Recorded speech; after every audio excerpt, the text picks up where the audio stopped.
안녕하세요, 손쌤입니다. 오늘은 덕윤리와 배려윤리에 대해서 복습해 보도록 하겠습니다. 우리 교재 7쪽을 준비해 주시고요. 교재가 없는 학생들은 빈칸에 해당되는 문장을 노트에 필기를 해주시면 됩니다. 자, 먼저 덕윤리로 들어가 보겠습니다. 복습은 원래 영상에서 자세하게 다뤘던 내용들을 간단하게 축약해서 교재의 빈칸을 채우는 것을 중심으로 나가기 때문에 자세한 내용은 꼭 원래 영상을 참고해 주시기 바랍니다. 덕윤리가 등장하게 된 배경을 먼저 살펴보도록 하겠습니다. 덕윤리는 근대의 원리 중심의 윤리를 비판하면서 등장했는데요.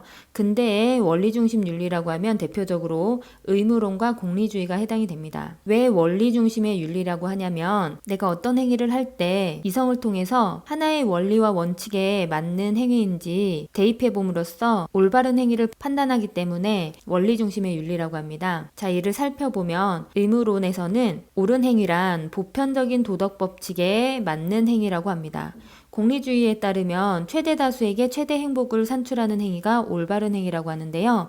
이처럼 근대의 원리 중심 윤리는 이 원리에 다양한 도덕 문제를 대입하듯이 적용해서 합리적인 판단을 내리는 것이 옳다라고 합니다. 따라서 우리가 올바른 행위를 하기 위해서는 감정이나 주변과의 관계를 고려하기보다는 자율적이고 독립적인 존재로서 이성을 통해서 올바른 판단을 내리는 것이 옳다라고 이야기합니다. 따라서 근대의 원리 중심 윤리에 따르면 무엇이 원리와 원칙에 부합하는 옳은 행위인가? 라는 것이 중요한 질문이 됩니다. 도덕적인 행위를 한 사람의 품성이나 그 사람이 어떤 사람인지 중요한 게 아니라 그 사람이 한 행위가 중요하게 되는 것입니다. 이러한 근대 윤리는 이성과 합리성 그리고 개인적인 판단을 중요시 여긴다는 특징을 지니는 것입니다. 반면에 이를 비판하면서 등장한 덕윤리가 있습니다. 덕윤리는 근대의 원리 중심 윤리가 행위를 강조하는 데 반해서 행위자의 성품을 강조합니다. 그리고 바람직한 인간관계와 그 관계의 맥락에 관심을 가집니다. 내가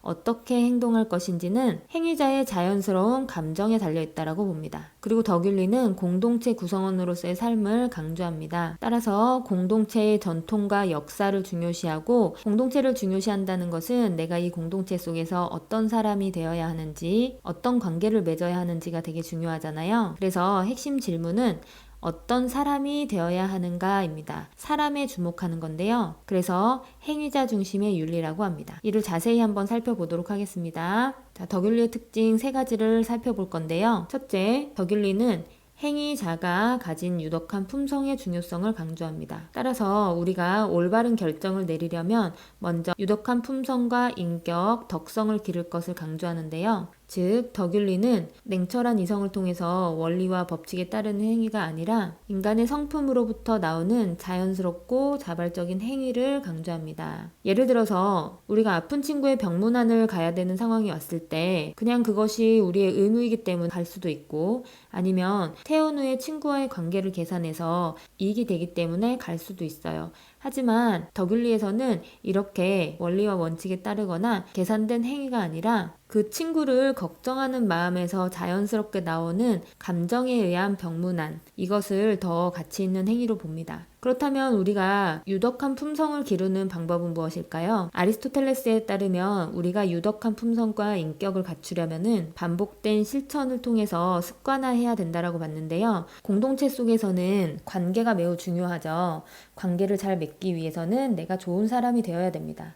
순간순간 이성에 따라서 판단을 내리고 합리적으로만 행동한다는 것은 어떻게 보면 약간 인간미가 떨어져 보일 수도 있어요. 우리가 공동체 속에서 관계를 잘 맺고 좋은 사람이 되는 것이 중요하기 때문에 공동체에서 중요시 여기는 덕목을 실천하면서 이를 습관화하게 되고요. 또는 공동체 속에서 여러 모범이 되는 분들을 보면서 그분들의 행위를 따라서 실천하고 이를 반복하다 보면 어느새 이게 습관화가 되어서 훌륭한 인품과 품성이 길러진다라고 보았습니다. 이처럼 덕윤리는 개인의 자유, 선택보다는 공동체의 전통과 역사를 더 중요시하는데요. 인간은 혼자서 살아가는 독립적인 존재가 아니라 주변 사람들과의 관계와 자신이 속한 공동체의 전통과 역사 속에서 자라나는 서사적인 존재라고 합니다. 내가 이렇게 공동체 안에서 살아간다는 것을 파악한다면 주변 사람들과 좋은 감정을 나누고 좋은 관계를 맺고 우리 공동체를 좋은 공동체로 만들고 유지하는 것에 도움이 되는 사람이 되어야 된다는 것이죠. 그러기 위해서는 공동체의 전통과 역사 속에 속에서 그 공동체가 요구하는 덕목을 따르고 실천하면서 덕을 기르고 이를 실천할 것을 강조하였습니다. 자, 지금까지 덕윤리에 대해서 간단히 알아봤고요. 다음은 배려윤리에 대해서 알아보도록 하겠습니다. 배려윤리 또한 근대윤리를 비판하면서 등장했는데요. 근대윤리 대표적으로 의무론과 공리주의가 있다라고 얘기했었죠. 의무론과 공리주의는요, 공정함, 보편성, 그리고 이성을 통해서 옳고 그름을 가려내는 정의를 강조한다는 특성이 있습니다.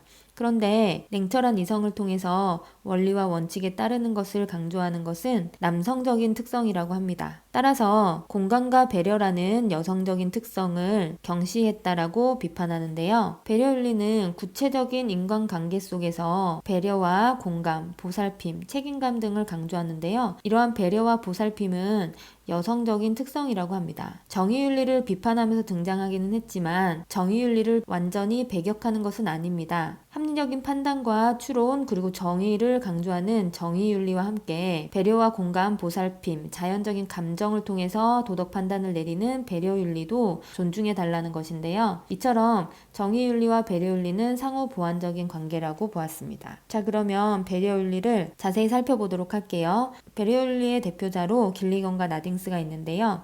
먼저 배려윤리를 창시했던 길리건은 자신의 저서 다른 목소리로 해서 여성과 남성의 도덕적 지향성과 관심이 다르다고 이야기합니다. 위에서도 살펴봤다시피 남성이 가진 도덕적인 관심은 무엇이 공정하고 보편적으로 적용 가능한지, 그리고 이성을 통해서 합리적인 도덕 판단과 도덕적 추론을 통해서 나온 것인지 이것에 관심이 있다라고 얘기합니다. 반면에 여성의 도덕적 관심과 본질은 상대방의 요구에 깊은 관심을 기울이고 자신과 견해를 달리하는 사람들의 견해에도 귀를 기울이고 그가 처한 입장에 깊이 공감하면서 배려와 보살핌을 중요시한다는 특성이 있다고 합니다. 그리고 길리건을 이어서 배려윤리를 체계화시킨 나딩스를 살펴보면요. 나딩스는 배려윤리가 타인에 대한 배려, 보살핌, 책임감 등을 중요시한다라고 보았습니다. 그리고 배려의 가장 전형적인 모습으로서 모성적 배려를 들었는데요. 왜냐하면 어머니는 자신의 자녀를 적극적으로 수용하고 그들이 무엇이 필요한지 깊이 공감해서 이에 응답하고 아무런 조건 없이 그들을 보살피고 책임을 진다는 점에서 배려의 가장 이상적인 모습으로 모성적 배려를 꼽았습니다. 그리고 또한 배려윤리에 따르면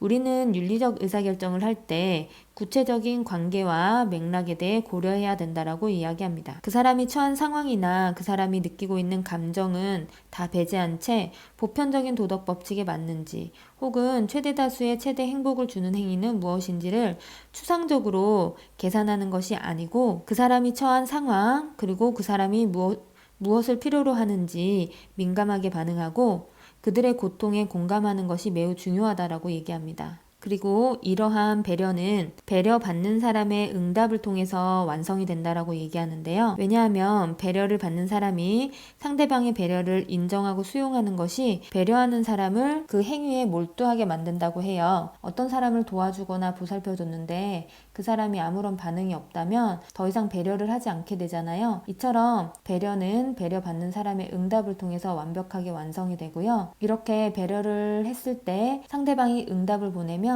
내가 또 다른 배려 행위를 하는데 촉진제가 된다라고 얘기합니다. 마찬가지로 내가 어떤 사람으로부터 무조건적으로 수용되어지고 공감을 받고 배려와 보살핌을 받았던 경험이 있다면 그러한 따뜻한 감정이 내 속에 남아있다가 타인을 배려하는 데 쓰인다고 합니다. 이처럼 우리는 배려의 범위를 확대할 수 있는데요.